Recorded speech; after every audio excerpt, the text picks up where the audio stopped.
Well, it's finally time to talk about my top 10 of favorite Sonic games. I think this list might vary compared to many other Sonic fans who grew up with the original games, and this list might actually change when I actually sit down and play through all of them, but generally, I don't really like the original Sonic games that much. I know I didn't really start by playing them, and when I finally got around to it, I was really bad at them, specifically any level that had water in it. I wasn't great at platforming in the games and would usually take a nosedive into the water, so there are only 2 games that generally play like the originals on this list that I actually liked. There are some games that I didn't fully complete on this list, but it's fine. Let's get to the list. The Sonic Chronicles game, I think, is universally panned as having bad dialogue, but throughout the game, I was intrigued enough to literally grind through, as it's a turn-based Sonic game with leveling up and stuff. If I'm being honest, I don't totally remember this game since I played it when it came out and then didn't really pick it back up again, but I do remember that I had fun while playing through it, especially since there were equipable Chao in this game that did a variety of helpful things, and Chao were always great either way, so I was fine with just that system in place. Yes, I know this is a bad game, and as a kid I genuinely had no idea what in the hell was going on half the time in it, as there are multiple endings, of which I only got a few, thus meaning, no, I never got to the true ending. But you know, that's fine for me. I never forced myself to like this game, I just kind of enjoyed it, as I feel that not taking it seriously at all is the best way to enjoy this game. I know I mentioned that I disliked Persona 3 because it was so edgy, but I think this game is like flipped in my mind, being that it's so edgy being the reason that I like it in the first place, completely catching me off guard as a kid, especially in the opening where Sonic seemingly dies. It had me completely hooked and laughing the entire time.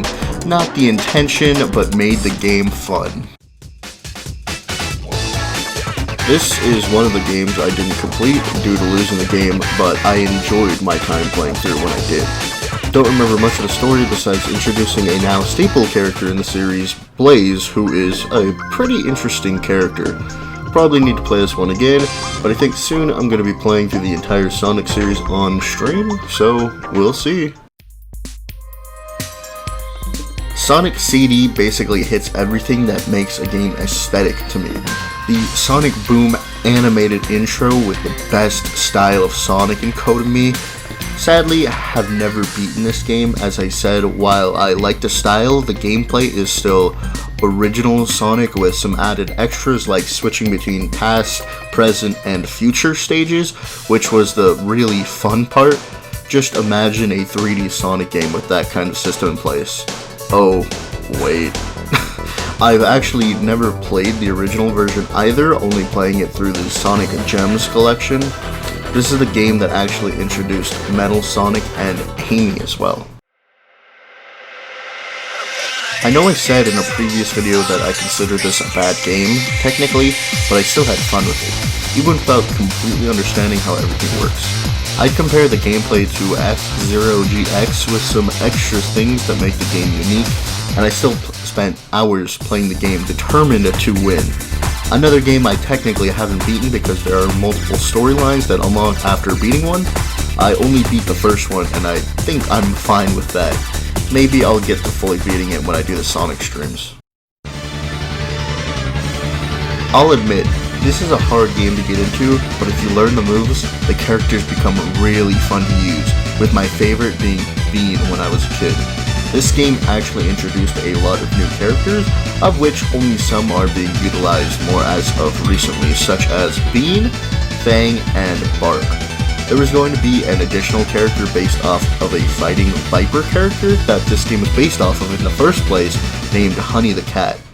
You can hack the character into the game though. It was praised for its graphics, which I wholly agree with, but panned for simplistic gameplay, which I super disagree with, as every character has a pretty big moveset that I'd liken to Smash Bros.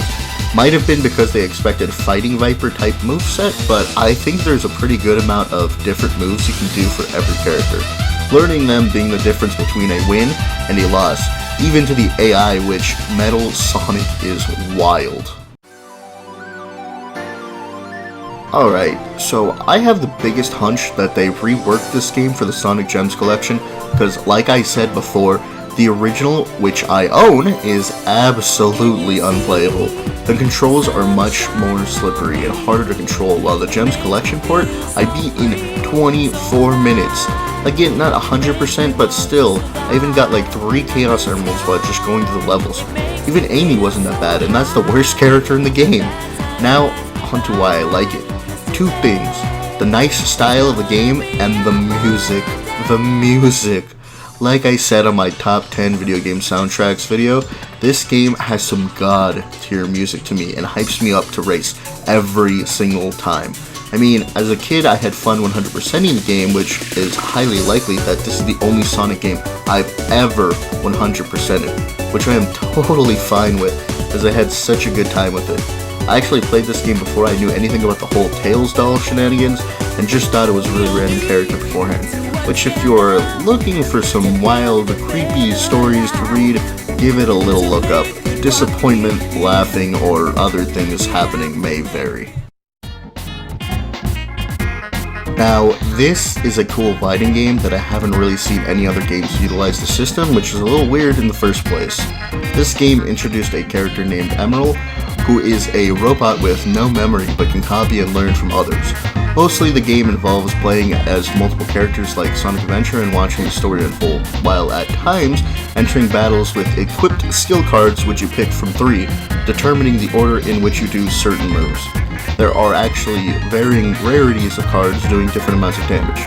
You fight on a 2.5D plane and can also charge up, which does a multitude of things such as healing and charging a gauge, which once full allows the next special attack to be a one-hit KO, differing between characters. Characters have multiple lives as well. The main part of the story is Emerald's, though, as the gang tries to help him regain his memory, accompanying the character chosen at the beginning, then getting his own storyline where he actually uses all of the other characters' moves. Pretty much all the main characters in the Sonic franchise are in this game too. I had a lot of fun coming up with different combos and trying to beat the enemies as fast as I could while playing through. There's a bunch of extra multiplayer stuff and mini games as well, so for a Game Boy Advance game, this is packed to the brim with stuff to enjoy. I don't have a lot to say about this game as it kind of melts into the next game for me, but I will say that I like the open world style of the game and the cool hidden secrets you can find in the open world.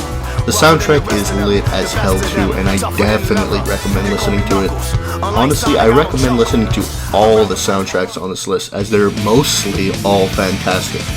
I'm playing through the original Dreamcast version right now, but as of this moment, I still like the port better. Love the chow system in this game, and kinda like the big amount of space there is compared to the next game. But, yep, that's it. I can't even tell you how many damn hours I put into this game.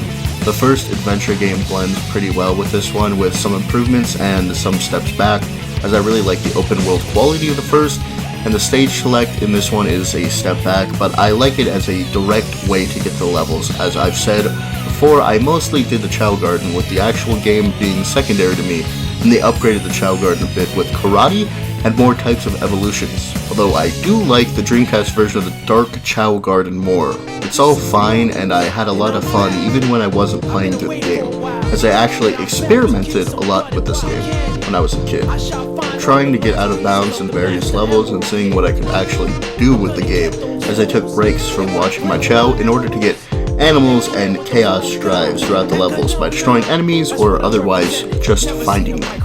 The levels are pretty great by themselves, the only ones which I don't like that much being the space levels, pretty much for any character. Don't get me wrong though, I did attempt to get all the emblems and stuff, but the S ranks on most stages eluded me, and I was mostly in the game for the Chao Garden after my initial first playthrough, which I do still actually have the memory cards for, as well as the actual vinyl soundtrack, which again is really damn good.